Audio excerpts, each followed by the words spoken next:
जय श्री कृष्ण. आज आपल्या गोष्टीचं नाव आहे, आज आपली गोष्ट आहे 38वी गोष्टीचं नाव आहे अक्रूराचे वृंदावनात आगमन. नारद मुनींनी आपल्या स्तुतीत योमासूर वधाचा उल्लेख केला नव्हता. याचा अर्थ असा की केशीच्या वधाच्या दिवशीच त्याचाही वध झाला होता.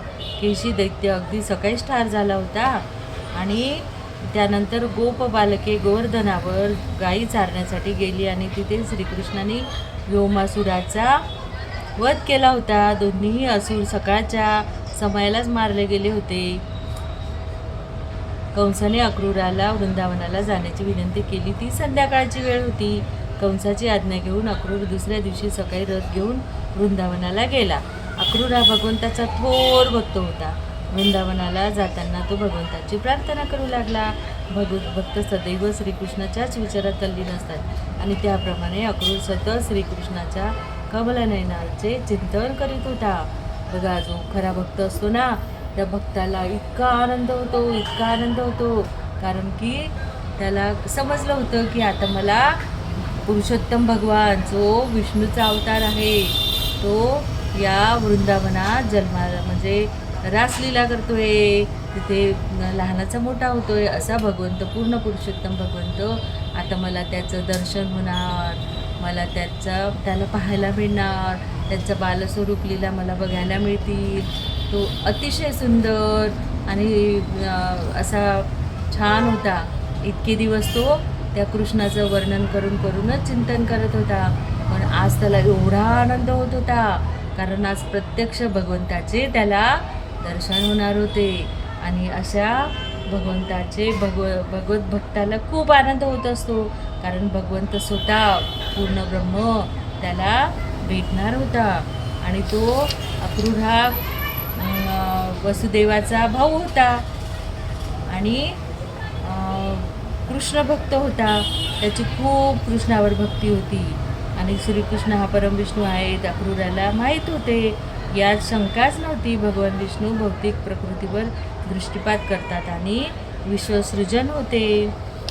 अक्रूराने विचार केला, पूर्ण पुरुषोत्तम भगवान श्रीकृष्ण आता यदुकुळातील एक वंशज म्हणून अवतीर्ण झाले आहे. धर्मतत्वे म्हणजे त्यांनी निर्माण केलेले नियम आहेत आणि तो पूर्ण पुरुषोत्तम आहे. गुरुचे गुरु आहेत, ते पतित जीवाचा उद्धार करणारे आहेत, तिन्ही लोकांचे अधिपती आहेत. जो कोणी प्रेमाजनाने माखलेल्या नेत्रांनी त्यांचे दर्शन करण्यास समर्थ होतो तो त्याच्याकरिता सुखमय नयनोत्सव असतो. अशा प्रकारे अक्रूराचा वरदहस्त प्राप्त होण्याची अपेक्षा केली. अक्रूराला जाणीव होते की स्वर्गाचा राजा आणि अध मध्य ऊर्ध्व अशा त्रैलोक्याचा ध्वनी देवराज इंद्र याने श्रीकृष्णाला केवळ थोडेसे जल अर्पण केले होते आणि त्या उपहाराचा श्रीकृष्णाने स्वीकार करून त्याच्यावर कृपा केली होती. त्याप्रमाणेच बळी महाराजांनी वामदेवांना केवळ 3 पावले भूमीचे दान केले आणि त्याबरोबर थोडेसे जल अर्पण केले.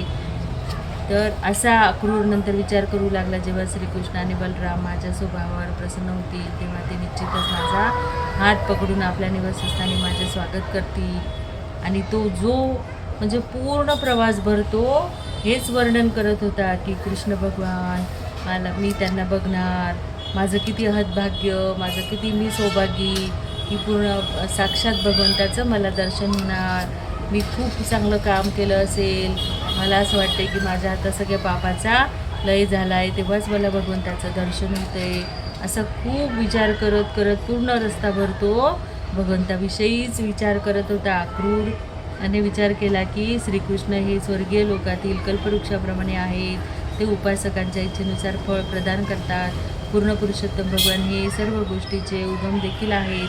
आपण भगवंताची कशी सेवा करावी व त्यांच्याकडून कसे जाणले जावे हे भगवत भक्ताला माहीत असलेच पाहिजे. म्हणून चैतन्य तर असा तो पूर्ण रस्ताभर भगवंताचाच विचार करत होता. आणि खरोखर त्यांनी जसा विचार केला त्याप्रमाणेच समोर दिसताच बलराम कृष्ण आणि श्रीकृष्ण समोर दिसताच तो खूप आनंदी झाला. तो भगवंताच्या पायाच पडला आणि भगवंतांनी पण त्याला खूप थाटामाटात त्याचं स्वागत केलं, त्याला बसायला आसन दिलं आणि त्याची खूप म्हणजे व्यवस्था केली. पिवळ्या रंगाची वस्त्रे परिधान केली होती आणि बलरामाने निळ्या रंगाची. त्याचे नयन अगदी शरद ऋतूत फुलणाऱ्या सुंदर कमळ फुलासारखे होते. त्यांनी नुकतेच किशोरवयात पदार्पण केले होते. त्यांची शारीरिक लक्षणे समान होती, परंतु श्रीकृष्णाच्या शरीराचा वर्ण श्याम आणि बलरामाच्या शरीराचा वर्ण कसा होता तर शुभ्र होता. शरीर सुडोल होते, श्वेत होता. तर अशा पुष्पहार व हिऱ्याच्या मौल्यवान हार घालून शृंगार केला होता आणि असं तो साक्षात भगवंताला बघत होता. बसण्याकरिता चटईचे आसन आणि चरणकमळ करून तो दिव्यानंदाचे भारावून गेला. त्यांचा कंठ अवरुंद झाला आणि मुखातून एकही शब्द फुटेना. बघा, तो रस्ताभर भगवंताचं चिंतन करत होता, त्याचं मनन करत होता, त्याचं सर्व दर्शन घेत होता. पण जेव्हा साक्षात भगवंत भेटल्यानंतर त्याची पण शब्दातून एकही शब्द फुटेना मुखातून. दिव्यानंदाने त्याच्या नेत्रातून अखंडपणे अश्रुधारा वाहू लागल्या. भावविभोर होऊन तो जडवत उभा राहिला. जणू काही त्याची पाहण्याची व बोलण्याची शक्तीच नाहीशी झाली होती. भक्तवत्सल भगवान श्रीकृष्णाने आपल्या करकमळांनी अक्रूराला उठविले आणि त्याला आलिंगन दिले.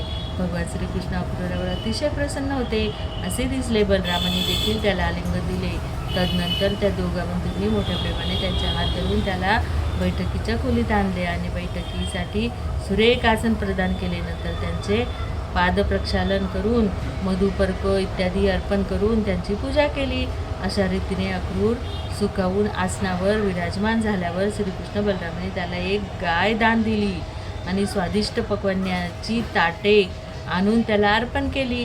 अक्रूराने प्रेमाने भोजन केले. त्यानंतर बलरामाने त्याला तांबूल अर्पण केला व त्याला अधिक स्वस्त व संतुष्ट करण्याकरिता चंदन लेप लावला. आपल्या घरी अतिथी आल्यावर त्याचे कसे आदरातिथ्य करावे याची शिकवण घालून देण्यासाठी भगवान श्रीकृष्णाने स्वतः अतिथी सत्काराच्या पद्धतीचे यथायोग्य पालन केले.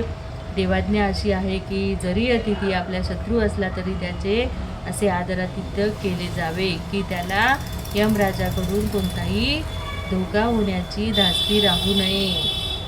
जर यजमान निर्धन असेल तर त्याने अतिथीला कमीत कमी चटई बसण्यासाठी चटईचे आसन आणि एक ओंजळभर पाणी तरी द्यायला हवे. श्रीकृष्ण बलरामाने अक्रूराच्या थोर पदाप्रमाणेच त्याचे यथायोग्य आदरातिथ्य केले. अशा रीतीने अक्रूर समाधानाने आसनावर विराजमान झाल्यावर नंद महाराजांनी त्याला विचारले, प्रिय अक्रूर, मी तुला काय विचारावे? तू कंसाच्या आश्रयाला आहेस हे मी जाणतो आणि कंस हा महाक्रूर आणि आसुरी प्रवृत्तीचा आहे. त्याचे संरक्षण म्हणजे एखाद्या कसायाने प्राण्यांना दिलेले संरक्षण. तो भविष्यात कधीही त्यांना ठार मारणारच असतो. कंस इतका स्वार्थी आहे की त्याने स्वतःच्या बहिणीची बालके ठार मारली आहेत. तेव्हा तो मथुरावासीचे चांगल्या रीतीने पालनपोषण करीत आहे यावर मी प्रामाणिकपणे कसा विश्वास ठेवावा? हे विधान अतिशय महत्त्वाचे आहे. जर शास्त्रीय नेते किंवा अधिकारी केवळ स्वार्थातच सारस्य ठेवणारे असतील तर त्यांच्याकडून जनकल्याणाची कधीच अपेक्षा केली जाऊ शकत नाही. अशा रीतीने नंद महाराज अक्रूराबरोबर अतिशय प्रसन्न करणाऱ्या शब्दात बोलले. तेव्हा अक्रूराचा दिवसभराचा मथुरा वृंदावन प्रवासाचा थकवा पूर्णपणे दूर झाला. असा अक्रूर भगवंतमय होऊन गेला होता आणि त्यांना खूप आनंद झाला भगवंताला बघून, भगवंताचं दर्शन घेऊन, भगवंताचा आदरातिथ्य बघून. आपण पण आपल्या घरी जर कोणी अतिथी आला तर आपण पण त्याला बसायला सांगावं मुलांनो आणि त्याला एक ग्लासभर पाणी द्यावं आणि विचारायचं की तुमचा काही निरोप आहे का? जर आपल्या घरी आईवडील नसतील तर आपण काय केलं पाहिजे? त्यांचा आदरातिथ्य करून त्यांना पाणी प्यायला देऊन त्यांचा काही निरोप असेल तर तो निरोप घेऊन मी वडिलांना सांगतो घरी आले का असं त्यांना सांगायला पाहिजे. हेच यालाच म्हणता की अतिथी देवो भव. आवडली का मग तुम्हाला गोष्ट? आता पुढची गोष्टमध्ये आपण परत भेटूया. जय श्री कृष्ण.